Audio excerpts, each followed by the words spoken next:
Good morning प्यारे बच्चों, क्या हाल चाल। आशा करता हूँ आप लोग बहुत अच्छे होंगे। तो मेरे प्यारे बच्चों, आज का जो हमारा क्वेश्चन है बहुत ही मोस्ट इंपॉर्टेंट क्वेश्चन है।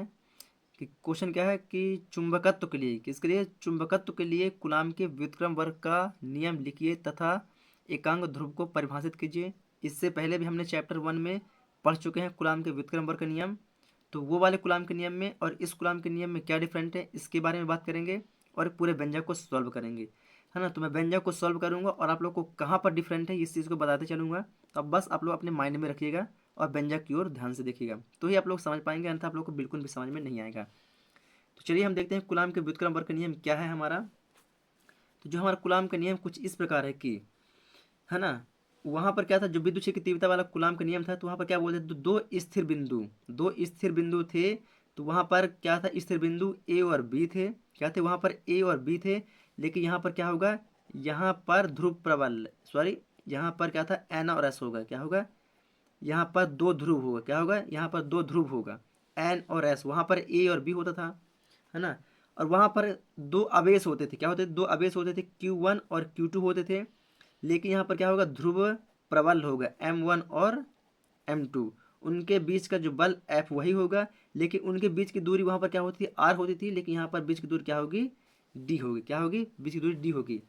अब जो उसका डेफिनेशन था कुछ इस प्रकार था कि दो स्थिर बिंदु आवेशों के बीच लगने वाला आकर्षण और प्रतिकर्षण बल के परिमाण के गुणनफल के समानुपाती तथा बीच के दूरी के वर्ग के व्युत्क्रमानुपाती होता था।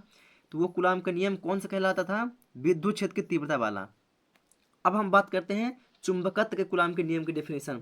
तो जो इसका डेफिनेशन कुछ इस प्रकार से बनेगा कि दो ध्रुवों के बीच, क्या, दो ध्रुवों के बीच लगने वाला बल, सिर्फ बल, ना कि आकर्षण और ना कि प्रतिकर्षण बल, नहीं, क्या, दो ध्रुवों के बीच लगने वाला बल उनके ध्रुव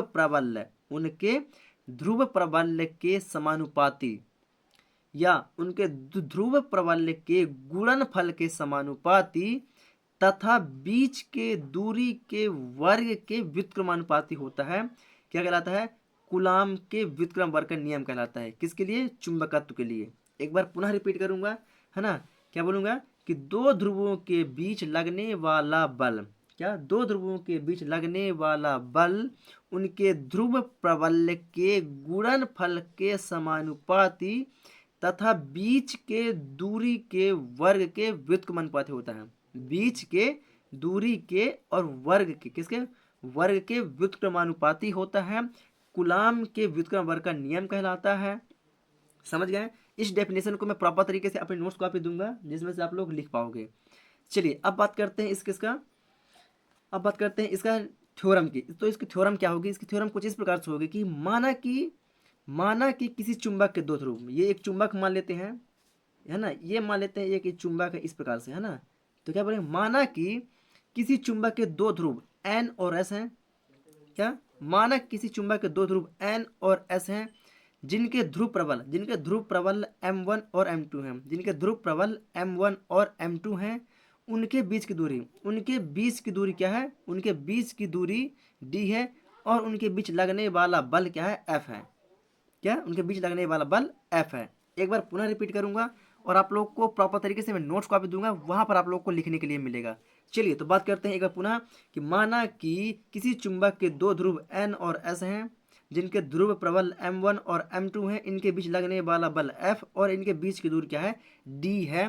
तो कूलाम के नियम से, तो कूलाम के नियम से, कूलाम का नियम क्या था, उनके बीच लगने वाला बल F उनके गुणनफल के समानुपाती, किसे गुणनफल के, ध्रुव प्रबल क्या था, M1 इंटू M2 था, ये हो गया ध्रुव प्रबल के समानुपाती था। फिर उनका लगने वाला बल समानुपाती बीच के दूरी के वर्ग के व्युत्क्रमानुपाती, मतलब कि उल्टा, बीच की दूरी क्या है, D थी, दूरी के वर्ग के व्युत्क्रमानुपाती। ये होगा समीकरण नंबर 2, D थे यहाँ पास। समझ गए इस बात को। चलिए समीकरण 1 और समीकरण 2 से क्या होगा, अब समीकरण 1 और समीकरण 2 से, समीकरण 1 और समीकरण 2 से, यहाँ जहाँ M1 और M2 लिखे हैं वो वाले कूलाम के व्युत्क्रम वर्ग के नियम में Q1 और Q2 होता था। जहाँ D लिखे हैं वहाँ पर R होता था, है ना। चलिए समीकरण 1 और समीकरण 2 से, दोनों में F समानुपाती M समानुपाती है, तो F समानुपाती कॉमन रहता है। और m1 into m2 into 1/d का स्क्वायर। कोई दिक्कत यहाँ तक? कोई दिक्कत नहीं। f अब ये इन दोनों का गुणा एक के साथ हो जाएगा तो ऊपर की ओर चल जाएगा, तो m1 इंटू m2/d का स्क्वायर।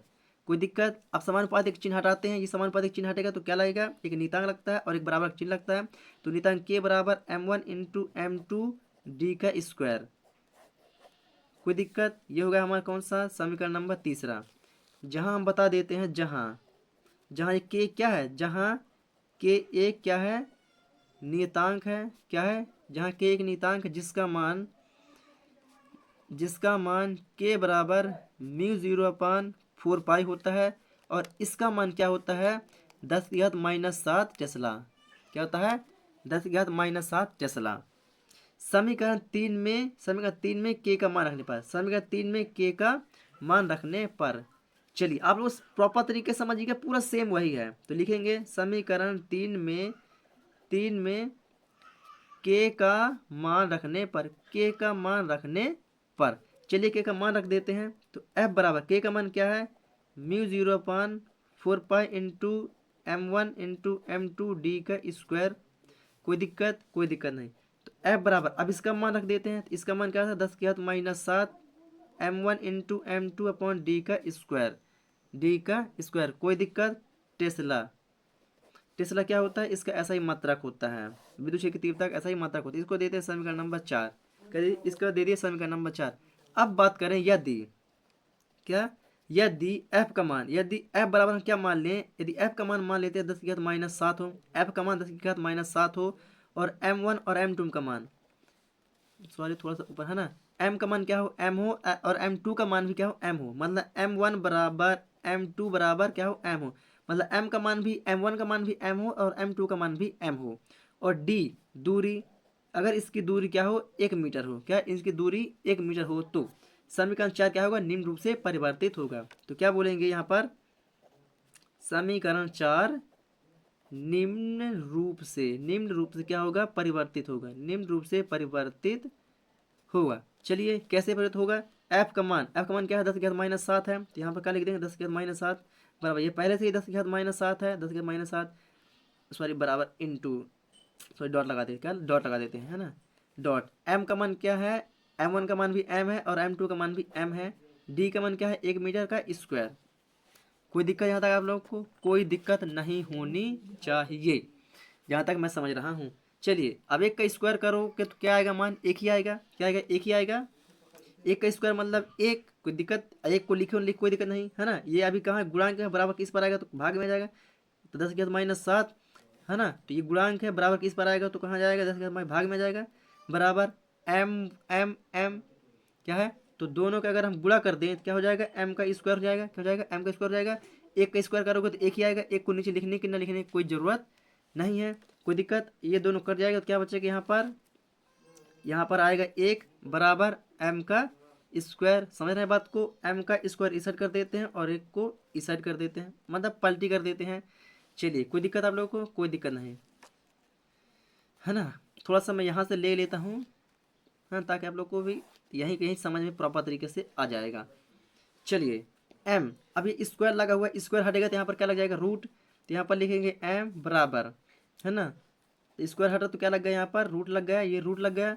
अब रूट हटता है तो क्या होता, क्या लगता है?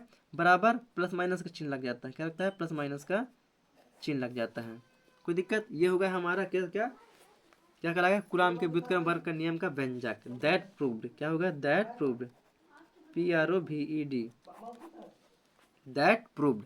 कोई दिक्कत आप लोग को इसमें? कोई दिक्कत नहीं होगी। अब एक और टॉपिक था हमारा, क्या? एकांक ध्रुव को परिभाषित कीजिए। किसको? एकांक ध्रुव को क्या करना है? परिभाषित करना है हमको। क्या करना है? एकांक ध्रुव को परिभाषित करना है। तो क्या बोलेंगे कि दो सजातीय ध्रुव प्रबल, मतलब दो सजातीय ध्रुव प्रबल जो हमारे क्या थे, थोड़ा सा यहाँ पर डायग्राम बना देता हूँ। ये ध्रुव प्रबल क्या था? यहाँ पर क्या था? N और S था ध्रुव प्रबल, M1 और M2 था, है ना, और इनके बीच की दूरी D थी, और इनका बल लगने वाला बल F था। अब इस डायग्राम में देखिएगा थोड़ा सा, इसमें डायग्राम में देखिएगा तो क्या होगा? क्या बोलेंगे कि दो सजातीय ध्रुव प्रबल, दो सजातीय ध्रुव प्रबल मतलब कि एक समान ध्रुव प्रबल, भले ही मान उनका अलग अलग हो, तो दो सजातीय ध्रुव प्रबल M1 और M2, यदि दो सजातीय ध्रुव प्रबल एक दूसरे को कितना, एक दूसरे को 1 मीटर, कितना, एक दूसरे को 1 मीटर की दूरी पर स्थिर होकर, कितना, 1 मीटर की दूरी पर स्थिर होकर यदि 10⁻7 10⁻⁻7 टेस्ला बल से आकर्षित करें, कितना, 10⁻⁻7 बल से आकर्षित करें, आकर्षित या प्रतिकर्षित करें, तो जो उसका मान होता है क्या होता है, एकांक ध्रुव कहलाता है। जिसका मान होता है क्या कहलाता है, एकांक ध्रुव कहलाता है। क्या कहलाता है, एकांक ध्रुव कहलाता है। एक बार पुनः रिपीट करूंगा, आप लोगों को प्रॉपर तरीके से समझ में आ जाएगा, बस थोड़ा सा ध्यान दीजिएगा। चलिए तो क्या बोलेंगे, दो सजातीय ध्रुव प्रबल एक दूसरे को 1 मीटर की दूरी पर स्थिर होकर एक दूसरे को 10⁻⁻7 टेस्ला बल से आकर्षित करे या प्रतिकर्षित करे, तो जो उसका मान होता है कितना होता है, एकांक ध्रुव होता है। क्या कहता है, एकांक ध्रुव कहलाता है। आशा करता हूं आप लोग को यह चीज़ बहुत ही प्रॉपर तरीके से समझ में आ गई हो। अगर आप लोग को समझ में आ गई है तो रिस्क स्टडी यूट्यूब चैनल को सब्सक्राइब करके बेल आइकन को दबा लें और वीडियो को ज़्यादा शेयर करते हैं। चलिए अब बात करते हैं अपनी नोट्स कॉपी की ओर। तो ये रही हमारी नोट्स कॉपी जो आप लोग को प्रॉपर तरीके से लिखने के लिए मिल रही है। पर बच्चों अगर आप लोग को समझ में आ रहा है तो वीडियो को लाइक करना ना भूलें और वीडियो को शेयर करना बिल्कुल भी ना भूलें। चलिए वीडियो लंबी ना हो इसके लिए आप लोग को बहुत ही फास्ट लिखना पड़ेगा। जिस तरह मैंने अपना लिखने के लिए फास्ट किया है, समझाने के लिए फास्ट किया, तो आप लोग को लिखना भी बहुत फास्ट तरीके से पड़ेगा। चलिए अब तो या तो इसको लिख लीजिएगा, डायग्राम तक आप लोग बना लीजिएगा या स्क्रीनशॉट ले लीजिएगा। थोड़ा सा मैं ऊपर की ओर चलता हूँ, है ना, वीडियो लंबी ना हो इसके लिए थोड़ा सा मेरे को फास्ट करना पड़ेगा। चलिए डायग्राम तक आप पहले से बना लीजिएगा। यहाँ तक समीकरण 1 और समीकरण 2 जो लिखा हुआ है, समीकरण 1 और समीकरण 2 से यहाँ तक आप लोग प्रॉपर तरीके से लिख लीजिएगा। वीडियो को रोक लीजिएगा या तो स्क्रीनशॉट ले लीजिएगा। चलिए अब यहाँ के बाद थोड़ा सा मैं ऊपर की ओर स्किप कर रहा हूँ, जहाँ के एक नियतांक जिसका मान के बराबर μ/4π और उसका मान 10⁻⁻7 टेस्ला होता है। चलिए आप लोग यहाँ तक वीडियो को रोक के लिख लीजिएगा। अब चलते हैं हम नेक्स्ट पेज पर। चलिए तो समीकरण 3 में के का मान रखने पर तो हमने के का मान निकाल लिया μ/4πε0 के, है ना। चलिए तो ये के का मान रख लिया। बस आप लोग वीडियो को रोक के समीकरण 4 निम्न रूप से परिवर्तित होगा यहाँ तक आप लोग प्रॉपर तरीके से लिख लीजिएगा। मैंने इसके बहुत अच्छे तरीके से समझा दिया है। तो समीकरण 4 निम्न रूप से परिवर्तित होगा यहाँ तक आप लोग वीडियो को रोक के लिख लीजिएगा। चलिए वीडियो को रोक के फटाफट करिए या तो फिर स्क्रीनशॉट लीजिएगा। मैं थोड़ा सा वीडियो को ऊपर की ओर स्किप कर रहा हूँ।